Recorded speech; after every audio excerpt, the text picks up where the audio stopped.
If we're gonna go with a female tennis player, then I'm gonna pick Emily Raducanu. Yeah, no, I like that pick. She's got a lot of potential. Emma Raducanu. You say Emily? I said Emily. Yeah, it's okay. Yeah, Emma Raducanu. Just shows how much I pay attention to women's tennis, honestly. Oh man.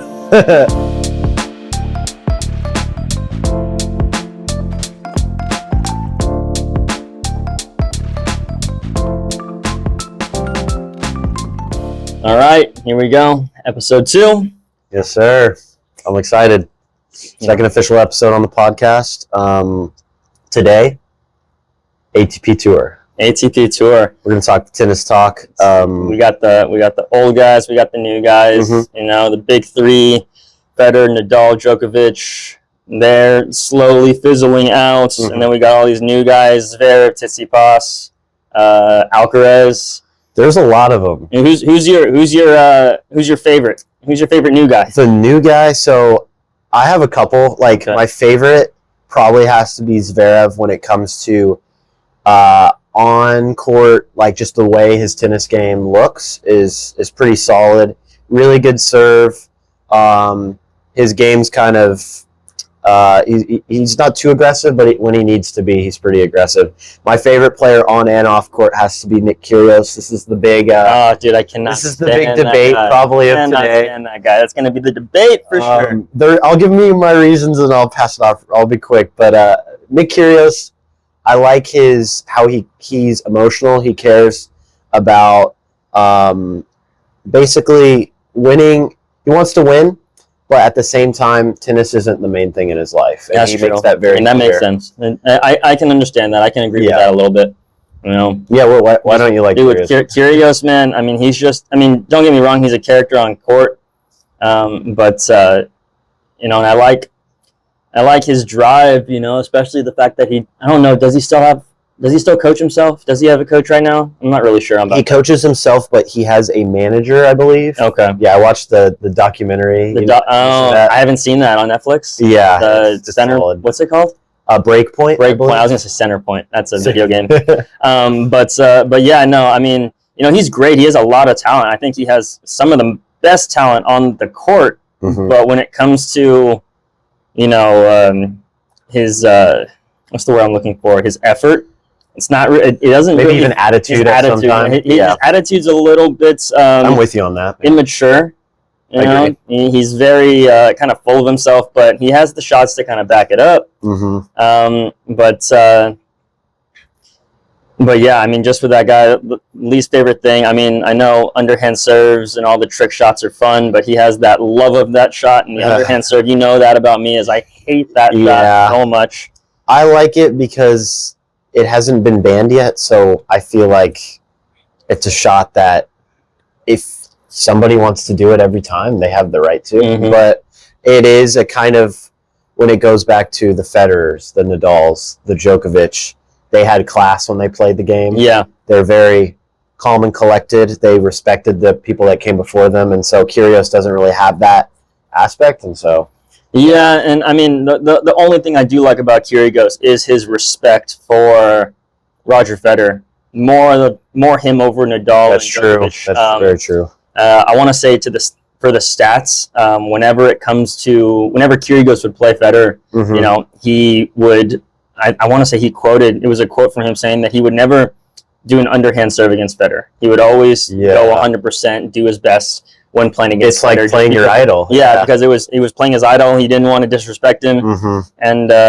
and so that's the only thing that I do like about Kyrgios is he understands that. But I think the big reason why he does what he does on court is due to what I said earlier. Tennis isn't his everything. He enjoys that's true. hanging out with family. He enjoys. Playing video games. He enjoys all the simple things. There's that one video of him warming up at Wimbledon, and it was Nadal was just grinding on his practice court, and then they zoomed over to Kyrgios' court, and it's him just feeding balls to his girlfriend or his fiance. Yep, I've seen that clip. Yeah. And that's how he utilized his practice time, was just kind of, mm-hmm. I mean, it was adorable. I get that. He gets to bring his girlfriend out to a practice court. Not many people can really say they can do that, but he was able to. But yeah, I thought that was pretty funny. You can really start to see where people's priorities are when it comes to, like, his talent is unreal, but he's never going to win like the other guys due to the fact of it's not his life. Tennis isn't his life. Federer, tennis was his life. Tennis was his life. Djokovic, it's his life. Nadal, by all means. Same thing with him. Yeah, I mean, for me, though, my favorite is, right now, has got to be Alcaraz. Okay, yeah, I was about to ask you. I remember, dude, when we were at the John Nickham Tennis Ranch, and we were watching Alcaraz play, and one of the guests came up to me, and they were just like, "So, what do you think about Alcaraz?" I was just like, "Eh." I was like, "Let me see how he is in a year, and then that's when I'll be able to give my judgments." Because at that time, you were having all these princes of tennis, Zverev, Tsitsipas, and who's the other one? Medvedev, and how they would do really well, but then they would just bomb, and they would just start losing, then they'd win really well. And so I was like, I want to see how Alcaraz does. If he can win a tournament and kind of just hold his ranking, hold his tide, hold his ground, then I think he's going to be great. Dude, a year passed, and this guy is number one in the world. Number one, two, he goes back number one, number two in the world. Dude, he's killed it. He's won several titles. Yeah, he's doing great right now. I love his versatility. And I mean, whenever he hits the ball, there's so much on his tennis tool belt. He has so many different skills that he uses, and it's not just who can slap the ball the hardest. He's so young too, and he's young. He's like what, 20? I think around that. Yeah. I think he might be 20. No, I think he is 19. Yeah, still. He's young, and he's killing it. He has the focus of what it means to be a professional tennis player. Like, you can just tell when you watch him. It's crazy. That guy has super high upside. I also, like you said, he has that kind of persona that Federer had of the calm. When he wins points, he gets excited, but he's very relaxed on court. You can tell he has a calmness about him that a lot of the greats have. But the biggest thing, I think, is just how quick he is. Yeah. That dude is so fast. He's so quick. I mean, he's Nadal in his prime quick. I mean, well, granted, he is only 19. But yeah, and it's interesting to see him grow and just kind of progress in the game, because it's almost like, like we were just saying, it's like when I would watch Nadal play when he was 10, 12 years ago. I'd be watching him play, and it was his prime, his era where he was just dominant, and we're seeing that now in Alcaraz, because we never really saw that in like Tsitsipas or Zverev or Medvedev. I mean, we saw them hit good shots and win good matches, but never a lot to where it really excited the crowd. They're great players. Like Alcaraz excites the crowd. People are ecstatic to go and see him. You can see the difference. You watch him and you're like, you can hear the difference in the crowd. Yeah. Oh yeah. And sadly, I mean, Federer's retired now, right? I mean, he played for 41, 42 years. Or no, sorry, he played till he was 41, 42. Nadal just withdrew from the Madrid Open, and I think he's withdrawing from another clay court tournament, trying to see if he can play in Roland Garros. And if he does play in Roland Garros, his last match was the Australian Open. And so he's not going to have any warm-up matches. He's just going to go in. I think Djokovic is on set to play in Roland Garros, the French Open, but he has an elbow injury that he's dealing with right now. And so he has to try and figure all that out. So everyone's worried that Nadal's not going to play. And so, I mean, we see Federer retire. Maybe Nadal's getting closer to his retirement date with his injuries. 100%. I think Djokovic can get through the elbow injury, right? But still, time is going to push that. And age is definitely going to push that, even though Djokovic is the youngest of the three. When it comes to these new guys, if you had to pick three that are the face of tennis, of the new guys, of course you have the big three of the older guys, but when it comes to like you were just saying, that these guys are going to retire soon, they're towards the back end of their career, there's going to be a time when those guys aren't going to be on court anymore, and you're going to have a totally new group of guys. What do you think when it comes to longevity? And we were to talk a little bit about Alcaraz. What are two other guys that you think would be the face of tennis? And if you don't think they've really approached yet, then you could say that. Or if you think there's two other guys that have a potential, what's your opinion on that? I honestly don't know. I mean, really, those are the three. Those are the next three that are kind of up there. Tsitsipas, Zverev. I mean, we've just been saying those names on repeat this whole time, but still, Tsitsipas, I feel like he's a little too arrogant. You know? Yeah. I think he has a great game, but he's a little arrogant, and it's kind of the same for the other two. A little bit of arrogance there. Really, least favorite. Like if I were to rank them, right? You know, in favorite to least favorite. Like Alcaraz obviously is number one for me. I'd probably say Zverev is next. Tsitsipas, and then my least favorite, you know, is Medvedev. I agree. Medvedev. He's one of my least. I don't think he's my least favorite for sure. He's talented, but at the same time, I don't think he has the longevity to become the face of tennis. And no. Two guys we have not said a single thing about that, I think, were my two answers are, well, you have Alcaraz, of course, but the other two, Fritz. Taylor Fritz, yeah. No, Fritz, he's young. He's young. The other one, TFO. I was going to say either TFO or is it Algar Alassim? Is that his name? He's very good too. He has a lot of Legos. He has a lot of potential. You know, a lot of people like him too. You know, you say Taylor Fritz and Tiafoe. I mean, I think they're going to be more. I wouldn't say the face of tennis. I mean, Taylor Fritz is doing very well. I think is he in the top 10 right now? I believe he still is. He was at one point, yeah, but I don't know. He's reached that career high, you know, getting up into the top 10. But really, Americans in tennis haven't really been a very big deal over the past, like, you know, since Andy Roddick. I was going to mention that. Even Isner was big, but really all he was known for was his height. When it came to his ground strokes, Go back to Andy Roddick, though. Like, Andy Roddick was the face of tennis for a while. That dude wasn't even, like, he was number one for a little bit, but he wasn't even really in the top of the competition, yet people still wanted to watch him because of the fact that he was an American, had a big serve. He held the world record for fastest serve, and he would go toe to toe with Federer. Federer, you know, always. Yeah, won. that's true. I think Roddick won once against Federer. Yes, it was very small ratio, but Federer held the overall, you know, average there. Oh yeah, by far. But yeah, I mean, he was kind of and what I would say more is he was kind of the last American of that time. Yeah, really the last American that really stood out. You know, there was what was the other one that he was roommates with for a while? Marty Fish. Marty Fish, yeah. But he was kind of in his shadow the whole time. So unfortunately, for sure. But yeah, and then I mean, it's really the Americans are the ones that serve the hardest, I feel. Oh, 100%. Opelka, Isner, Roddick. That's what we have for us, is we can serve the ball really hard, apparently. But our ground strokes aren't the best. Yeah. Besides Roddick's backhand. Roddick's backhand was his best shot. 100%. Right, besides the serve. I kind of want to transition a little just because we've already a little bit into the podcast. But, yeah, for sure.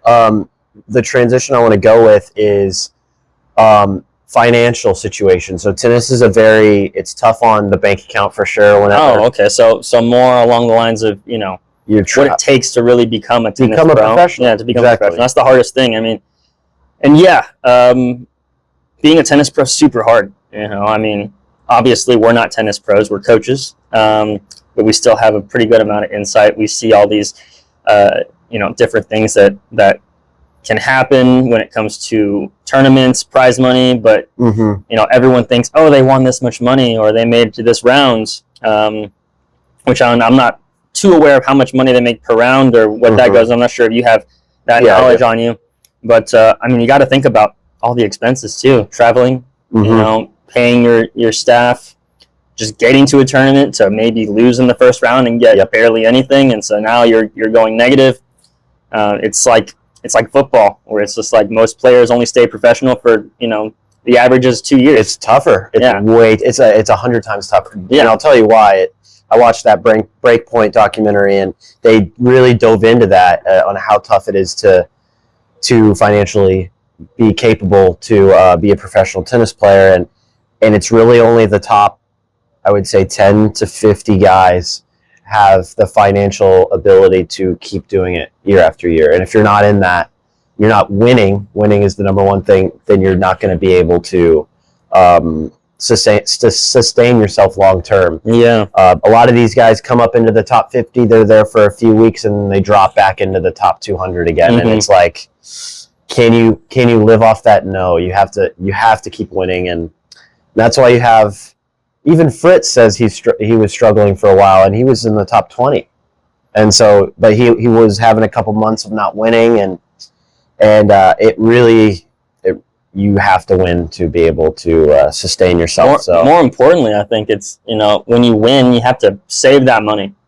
Yes, because there's no guarantee. Yeah. I think that was one thing that I didn't like about Tsitsipas was he would play, he would lose a match. I can't remember what tournament it was, but I remember he lost in like the second round. Yeah. And he made such a big deal about it at his press conference. And then the next day he's posting a picture on social media with him in a yacht, with like all this gourmet stuff. And I'm like, okay, obviously you're not too worried about money if that's what you're doing. 100%. The day after you lose and you have to think about your finances. Yeah, it's crazy. That's what bothers me about those guys too. 100. Like, yeah, it's like you get the opportunity to be that top player in the world for maybe one or 2 weeks. You get your 15 minutes of fame. And then you use all your money, and then once you're back down to the top 50, and again, you're like, oh, I'm struggling. I gotta win again. Mm-hmm. Otherwise, all that was gone.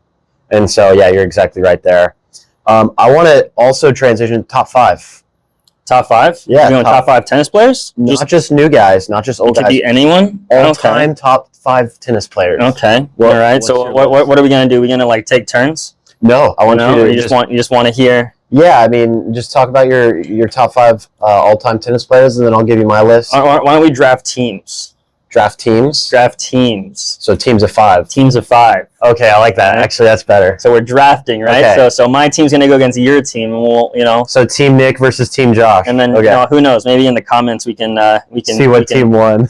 say comments on whose team you think is going to win, right? And we can do it in like kind of little Davis Cup. Like Davis Cup, Laver Cup kind of situation. That's all right? funny. All right, well, I'll go first. All right, obviously, I'm going to go with... Are we going to go with the player? Should we name like the era, or just the players that they are right now? You get 5 players. So like they could have been in the 1930s. They could be right now. They can be playing. So like I could say like Roger Federer 2006. Oh no, just in their prime. Everybody in their prime. Okay, then Roger Federer obviously is going to be my number 1 pick. Okay. My number 1, Novak Djokovic. Novak Djokovic, that's a good one. It's a good one. Number 2, I'm gonna go with Alcaraz. Yeah. Wow. I know. What? I know who you're gonna pick now. Whoa. I had to. That's you crazy. Okay. So, these teams are interesting. I'm gonna go Rafael Nadal. Okay. So I got the best all-around player of all time, and then the best defensive player. So I'm gonna go for my 3rd. So I got Federer, Alcaraz. I'm gonna go for Pete Sampras. Pete Sampras, the man who was born to serve a tennis ball.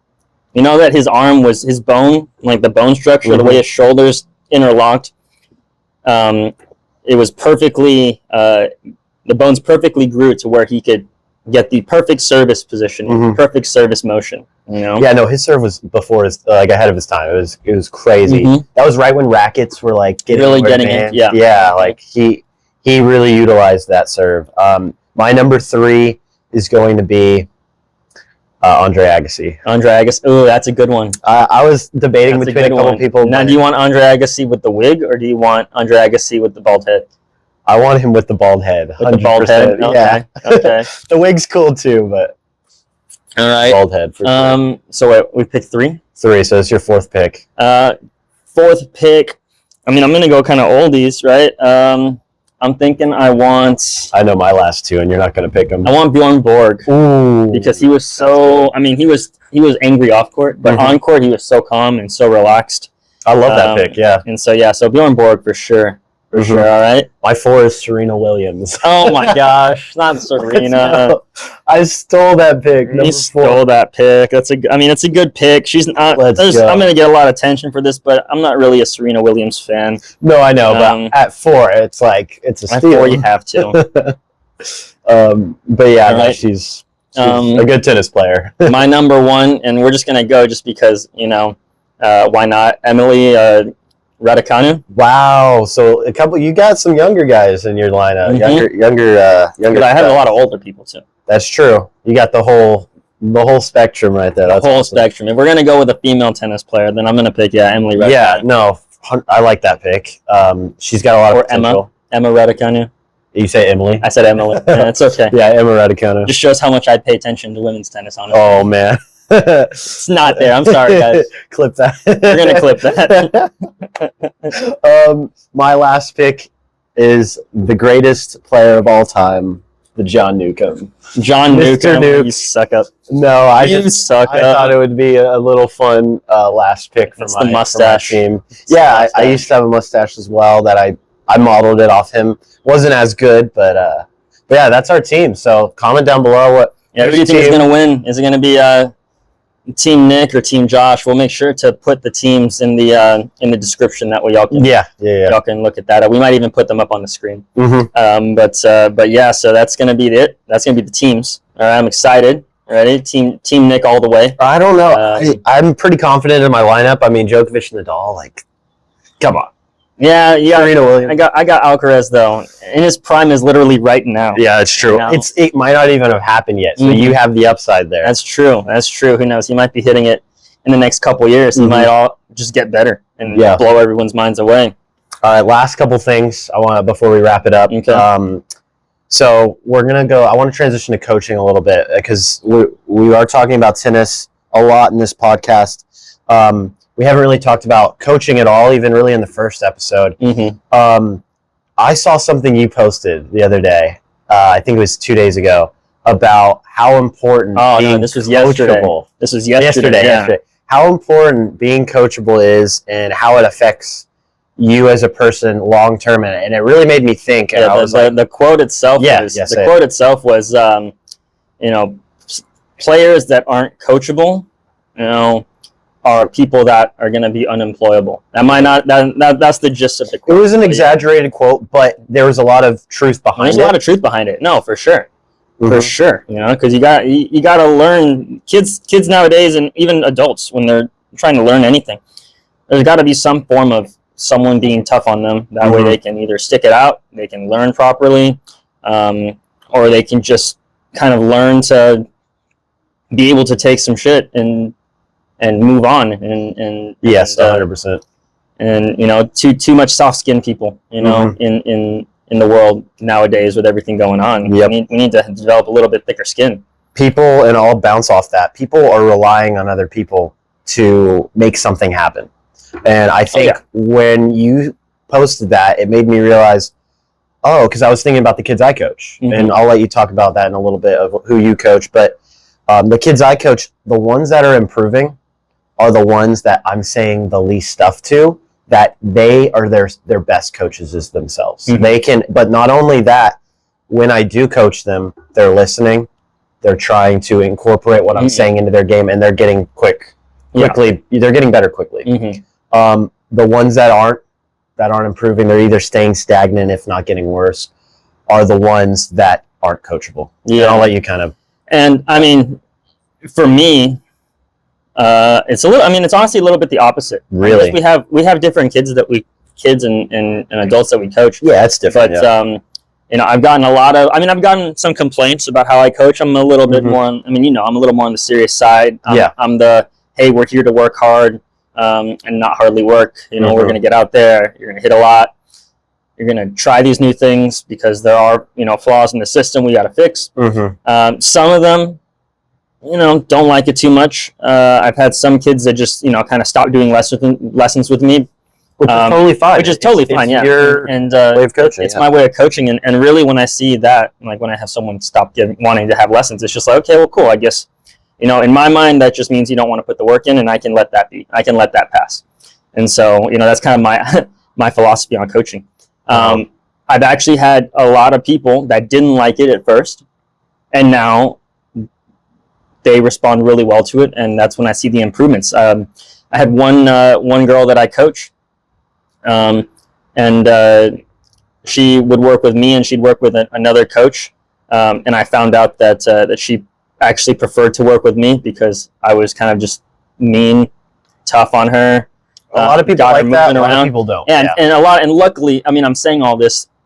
Luckily, I've only had people that have responded somewhat well to it. There's a lot of people, like if I took your lessons over, if I taught like that, I probably would not get the best reactions from them.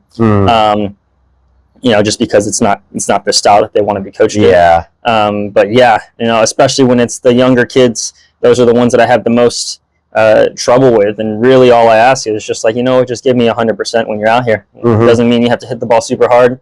Just try, all right? 100%, just try.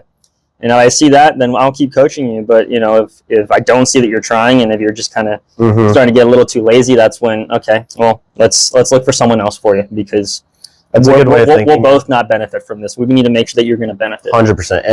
If everybody's on the same page and everybody understands, hey, this is your style of coaching, it doesn't mix well with what you're wanting as a tennis player, then you got to find somebody else. Yeah, you got to find someone else. So no hard feelings there whatsoever. There are coaches that are adaptable to each player. It is a little exhausting when you do that, where one time you'll be a little aggressive with somebody, another time you'll be a little bit more relaxed with them. You can do that, but it changes up your coaching style a little bit. So yeah, and my favorite thing about how I coach is a lot of the parents do like how I coach to these kids, because again, it's the same thing with that quote, where it's just like, if you're uncoachable, learning something, then you'll become unemployable, not able to deal with that pressure, not able to deal with that constructive criticism, to the point where even when I know that the kid doesn't like it, the parents like, no, you need to keep doing that, keep doing that. They'll learn how to deal with it.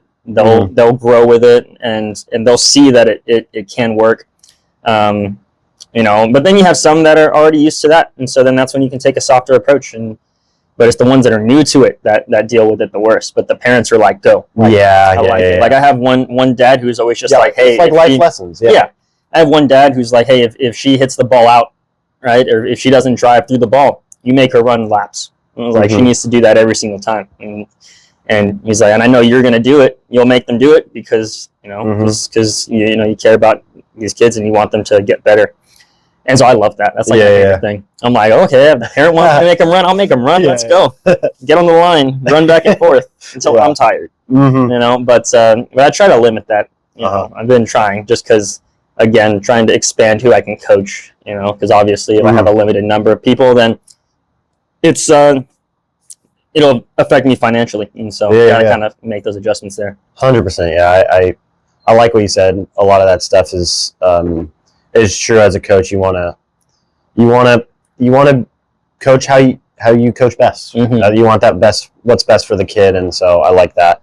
One thing, this is a little bit more same thing that we've been talking about, but a little bit more fun.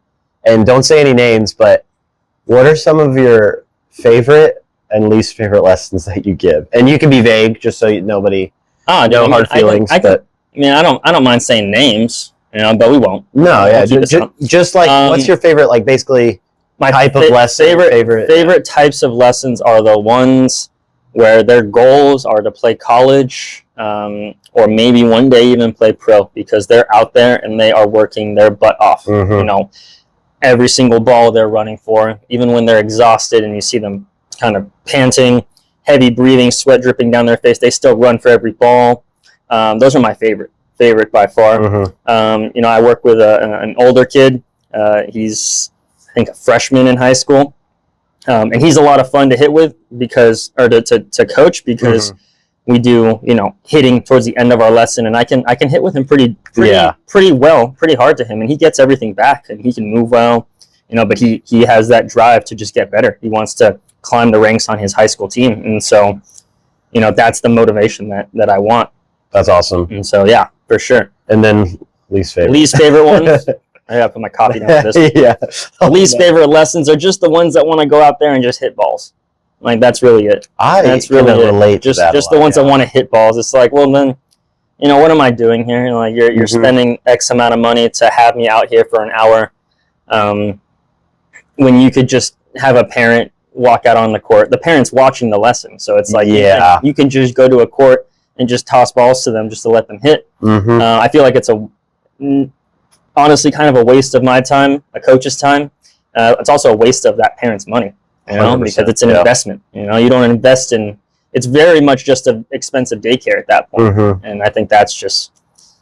I can align with a lot of the stuff you said for mine. My favorites, definitely the ones that we're on the same page, and they're you can tell they're improving lesson to lesson because of their care for the sport and care about getting better. Those are the lessons I enjoy. And then the opposite spectrum being the ones I don't enjoy is the ones that don't listen, like we talked about earlier. Like, though it's really hard to give a lot and not receive it back. The ones with the short attention spans, or when it's time to pick up balls, they don't pick up. Yeah, I get it. Kids have short, especially the iPad kids. It's gosh, it's tough, but that's what all these kids are nowadays. They're just the iPad kids. I know. We coach a lot of them, and it's tough to put in a lot of effort to get that kid better, to make the parent happy, to make the kid happy. But at the end of the day, sometimes they just don't want to be out there.